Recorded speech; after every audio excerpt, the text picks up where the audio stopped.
Meus irmãos, hoje eu quero compartilhar com vocês a palavra no livro do Salmo 126. É um cântico dos degraus.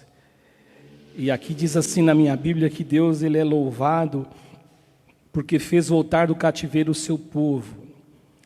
O verso 1 até o verso 6, eu vou ler todo o Salmo, diz assim: Quando o Senhor trouxe do cativeiro os que voltaram a Sião, éramos como os que estão sonhando. Então a nossa boca se encheu de riso e a nossa língua de cânticos. Então se dizia entre as nações: grandes coisas fez o Senhor por eles. Sim, grandes coisas fez o Senhor por nós, e por isso estamos alegres. Faze regressar os nossos cativos, Senhor, como as correntes no sul. Os que semeiam em lágrimas, com cânticos de júbilo cegarão. Aquele que sai chorando, levando a semente para semear, ele voltará com cânticos de júbilo, trazendo consigo os seus molhos. E hoje eu gostaria de falar sobre cativeiro. Na verdade, eu gostaria de falar sobre o Deus que nós servimos, que é o Deus que tem poder de nos livrar do cativeiro. Ele é o Deus que nos livra do cativeiro. E quando a gente pensa, ou quando a gente ouve essa palavra cativeiro, qual é o pensamento, qual é a conclusão, qual que é o significado que paira na sua mente? Eu costumo brincar aqui na Igreja do Alves Dias, eu digo que nós somos mestres em falar palavras e às vezes nós não conseguimos explicar aquilo que nós falamos e repetimos. Eu acredito que não seja aqui o caso desta palavra cativeiro, que não é muito difícil a gente trazer na mente o significado da palavra. Na minha mente, particularmente, eu penso em prisão. Quando eu penso em cativeiro, eu penso em privação. Quando eu penso em cativeiro, eu penso em falta de liberdade. Quando eu penso em cativeiro, eu penso naquela não possibilidade de ir e vir. Aquela não possibilidade de você poder escolher. Você não poder ter o direito de ir em algum lugar. Diferente do momento que a gente vive no isolamento social, se bem que está tendo uma grande flexibilidade hoje, não é como iniciou lá no mês de março, mas o cativeiro é algo até mais profundo, muito mais profundo, ou seja, é quando você está num lugar que você não depende de você, não depende da sua vontade em escolher, sair, entrar. Eu me lembro que a gente sempre ouve histórias, antigamente já ouvi histórias de famosos, de pessoas que foram sequestrados. A gente pensa exatamente isso, é um sequestro, onde a pessoa ela fica presa, ela fica num determinado local que ele não sabe aonde ele está, ele não sabe aonde ele foi colocado, e ele fica impossibilitado de ir e vir. Isso é cativeiro.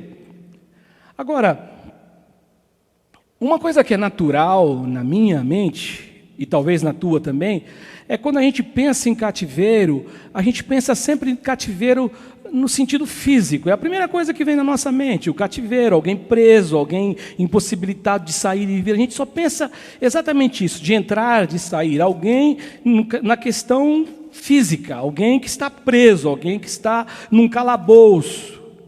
Agora, cativeiro, além desta possibilidade, que é uma possibilidade real, o cativeiro ele pode acontecer em outras áreas da existência humana. Ele pode acontecer na área da moral, ele pode acontecer o cativeiro emocional, o cativeiro na alma, e o cativeiro também ele pode ter uma representatividade espiritual. Alguém cativo espiritualmente, ou seja, então alguém que não tem liberdade, alguém que não tem por si só o direito de escolher, e às vezes a pessoa nem percebe o quanto ele está cativo nessas áreas, porque ele está vivendo muito nessa dimensão natural, humana, ele não consegue perceber, ele não consegue discernir que ele de repente é alguém que está no cativeiro, porque ele não consegue, como diz o texto aqui do Salmo 126, que mostra essa questão do cativeiro, nos mostra,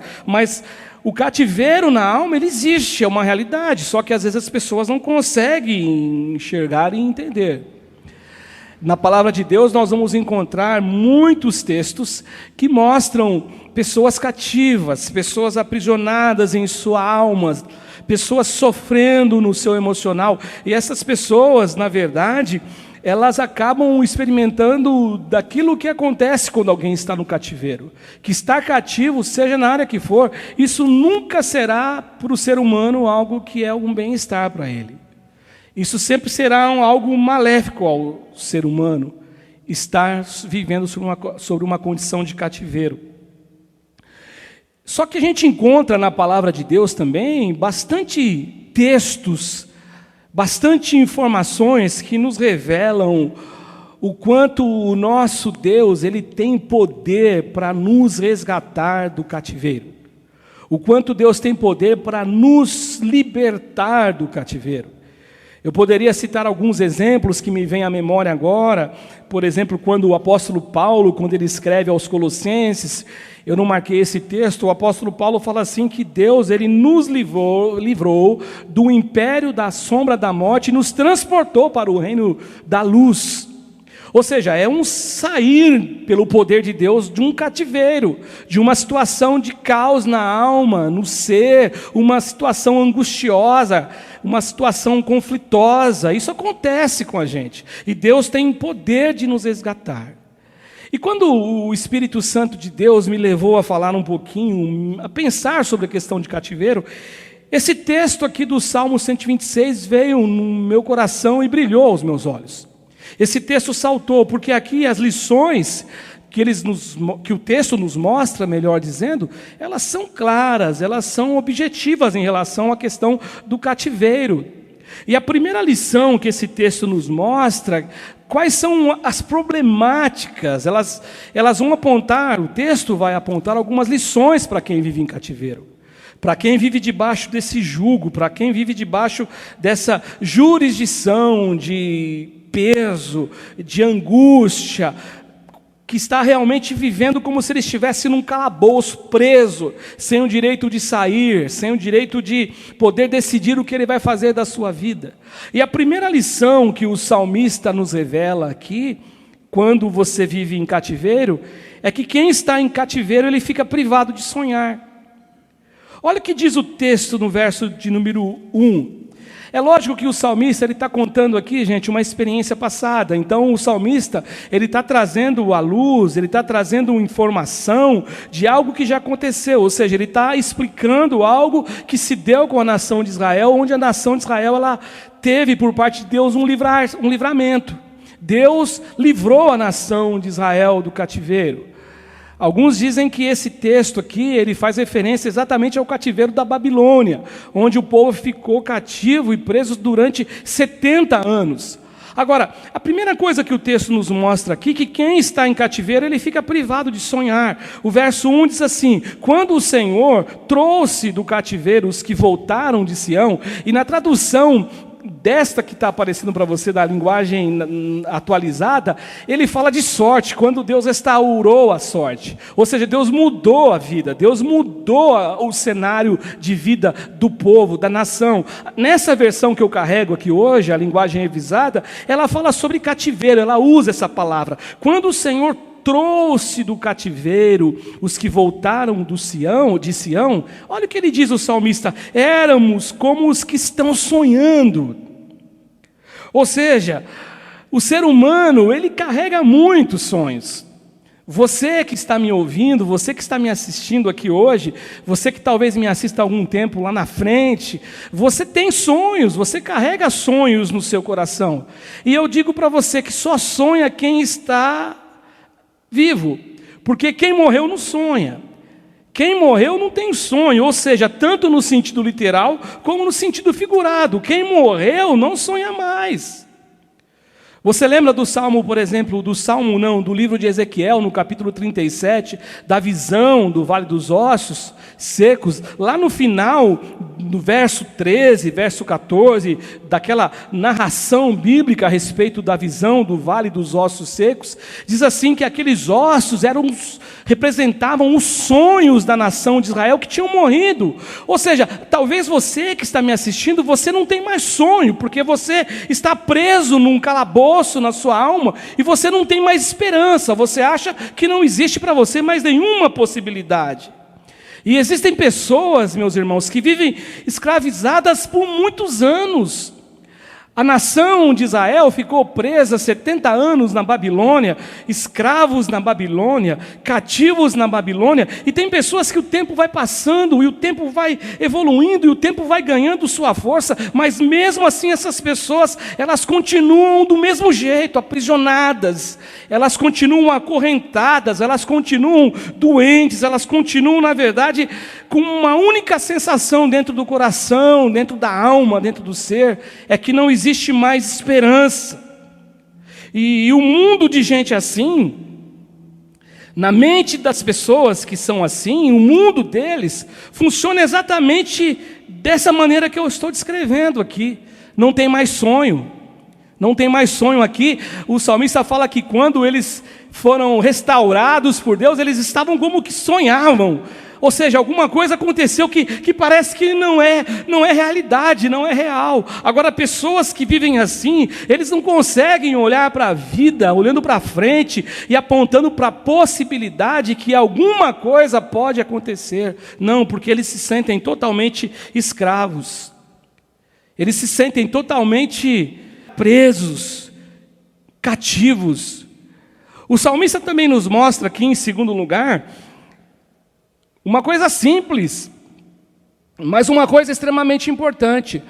O salmista, ele diz assim que quem está em cativeiro, ele se priva de sorrir.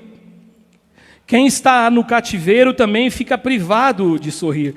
Como eu disse para vocês, aqui ele está narrando uma situação que já passou. Ele diz assim, então a nossa boca se encheu de riso. A nossa boca se encheu de riso. E quando você vai buscar algumas informações sobre sorriso, sobre sorrir, a gente descobre que os médicos, que os cientistas, eles dizem que sorrir faz muito bem para o bem-estar e para a nossa saúde.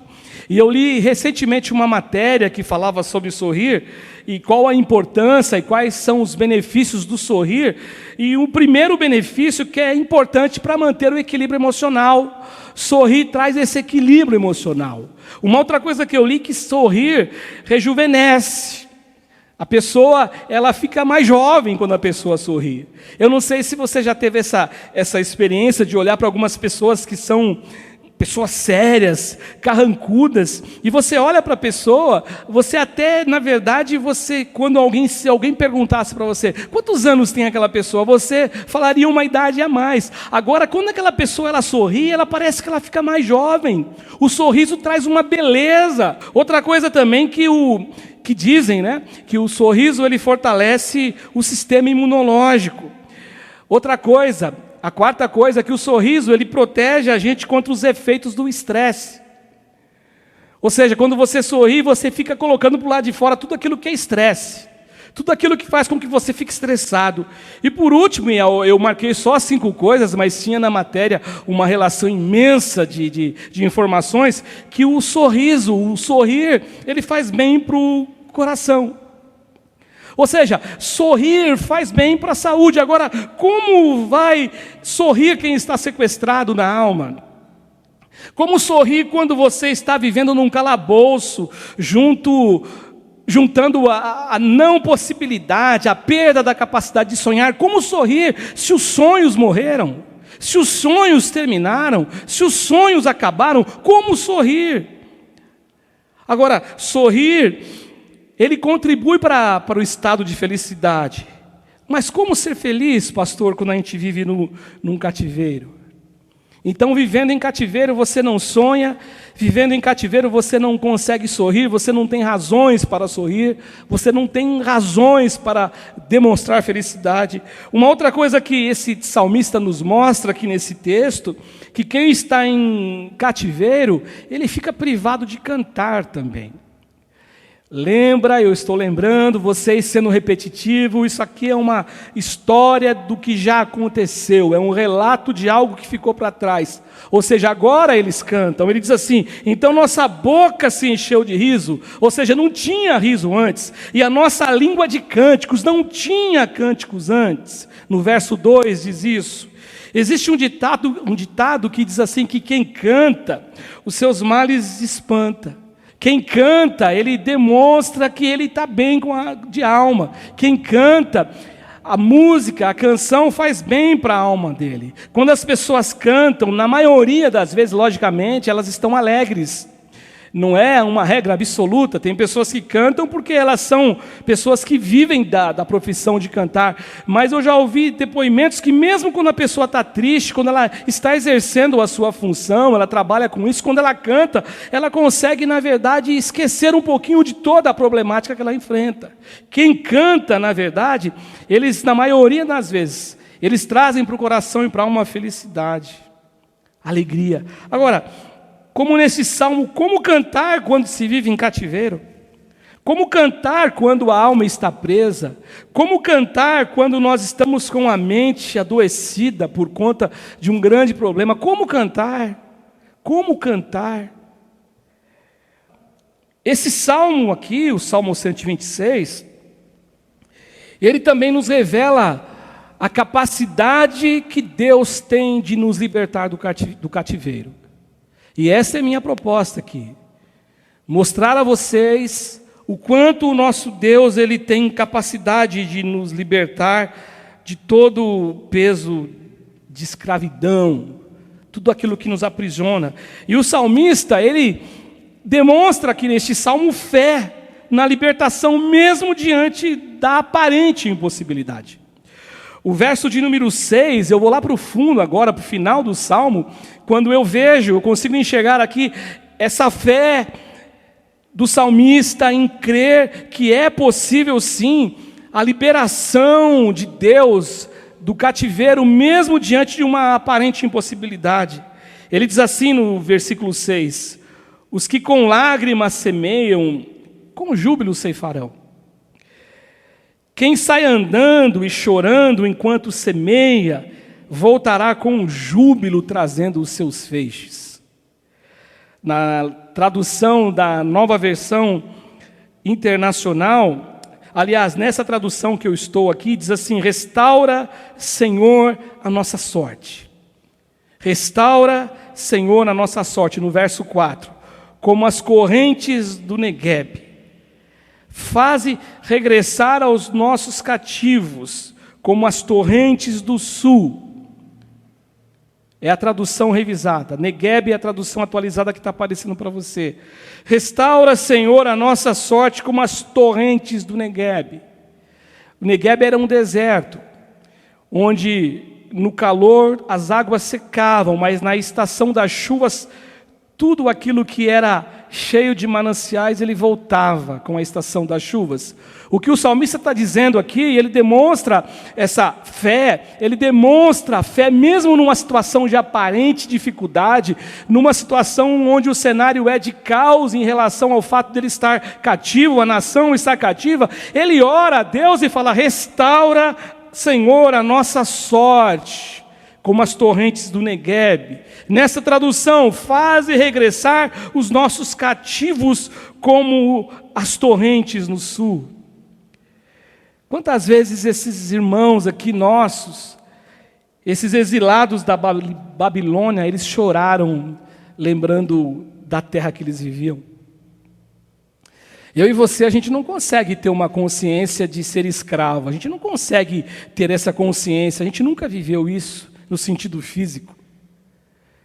Alguns, como eu disse no início, não conseguem nem ter essa noção na questão espiritual, na questão emocional. Eles não percebem que eles estão escravos.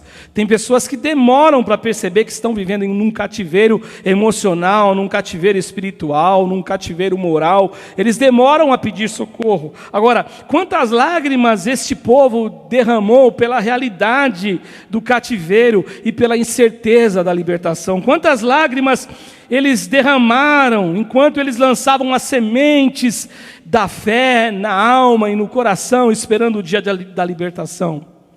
Um outro salmo que fala a respeito dessa passagem sombria na vida do povo de Deus, nos 70 anos de cativeiro, é o Salmo 137. E o Salmo 137, o salmista fala assim: às margens dos rios da Babilônia, nós nos assentávamos e chorávamos, lembrando-nos de Sião. Nos salgueiros que lá havia, nós pendurávamos as nossas harpas, pois aqueles que nos levaram cativos nos pediam canções, e os nossos opressores nos pediam que fôssemos alegres, dizendo: entoiai-nos alguns dos cânticos de Sião. Aí eles dizem o seguinte, o próprio salmista dizendo: mas como, porém, nós poderíamos entoar o canto do Senhor numa terra estranha? Como que nós poderíamos então, na verdade, manifestar o desejo de cantar, o desejo de celebrar, sendo que nós estávamos cativos? E aí ele diz assim, o salmista: se eu de ti me esquecer, ó Jerusalém, que se resseque a minha mão direita, apegue-se a língua ao paladar, se eu não me lembrar de ti e se eu não preferir estar em Jerusalém, onde Jerusalém é minha maior alegria. Ou seja, eles estão vivendo no cativeiro, mas ainda existe no coração deles uma esperança. Ainda que alguém diga assim, não há possibilidade, e talvez eles mesmos dissessem a eles mesmos, não há possibilidade de sair desse cativeiro. Mesmo assim eles oravam, mesmo assim eles mantinham acesa uma luz, com a esperança de que um dia eles pudessem retornar a Jerusalém, ver o Monte Sião, não se esquecer daquilo que eles tinham vivido um dia no passado. Ou seja, e eu quero dizer para você hoje, em nome de Jesus, ainda que você viva num cenário de crise, num cenário de caos, num cenário de cativeiro, eu digo a você que o nosso Deus, o teu Deus, é o Deus que tem todo o poder para nos libertar, para trazer para nós a libertação do cativeiro. Mas o salmista declara que o choro terá fim. O salmista faz a declaração que esse choro um dia ele acaba. No versículo 1 ele fala isso. Ele declara que o final será feliz. O final será feliz para a nação de Israel. Mas só será por conta daquilo que ele vai afirmar no verso 1. Ele fala: quando o Senhor nos trouxe do cativeiro. Quando o Senhor trouxe do cativeiro os que voltaram a Sião, éramos como os que estavam sonhando. Ou seja, a ação é divina. Você por você mesmo, eu por mim mesmo, eu não consigo. Às vezes nós não conseguimos de forma alguma nos vermos livres dessa situação que nós entramos, desse conflito que chegou, dessa situação que bateu em nossa porta, nessa sensação de cativeiro. Mas eu digo para você em nome de Jesus, o nosso Deus, Ele pode restaurar a tua sorte. O nosso Deus, Ele pode mudar a tua sorte. O nosso Deus, Ele tem poder de restaurar você, transformar você e tirar você do cativeiro, em nome de Jesus. Uma outra coisa aqui, que esse salmo nos mostra, a respeito do poder de Deus em libertar os escravizados, aqueles que estão cativos, é que o salmista nos revela o poder sobrenatural de Deus na libertação dos cativos.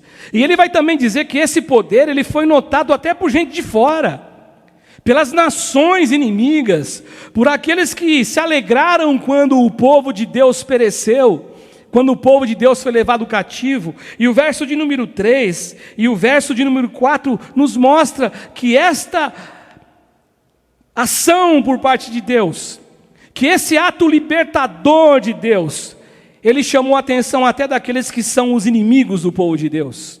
E o verso de número 3 diz assim: então, entre as nações se dizia, grandes coisas o Senhor tem feito por eles.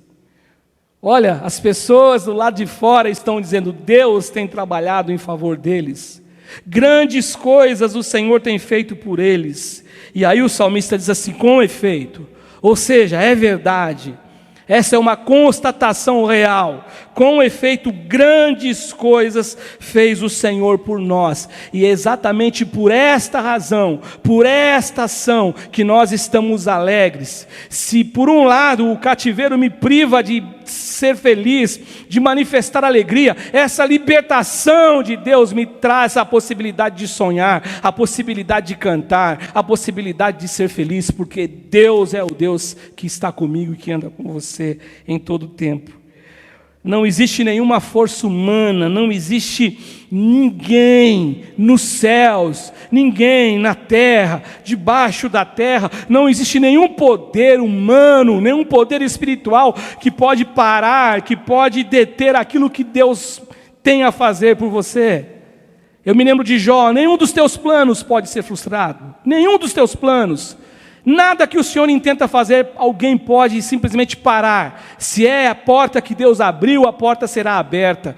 Vai ser aberta se Deus quer abrir. Se é a porta que Deus deseja fechar, ninguém vai abrir essa porta. E o profeta Isaías, ele que profetizou, ele que falou de Ciro, do rei persa, e Deus chama o rei Ciro de meu servo Ciro. Era Ciro que Deus ia colocar no coração dele, para que ele libertasse a nação da Babilônia, e deixasse o povo voltar para a sua terra, para poder estar na tua terra, para adorar o teu Deus. Esse profeta Isaías, ele fala no capítulo 43, versículo 13, um texto que você conhece muito bem, e ele diz assim, ainda houvesse dia, ainda antes que houvesse dia, melhor dizendo, eu era, e nenhum há que possa livrar alguém das minhas mãos. E o último, a parte B do versículo, a parte C do versículo, melhor dizendo, diz assim, agindo eu, quem impedirá?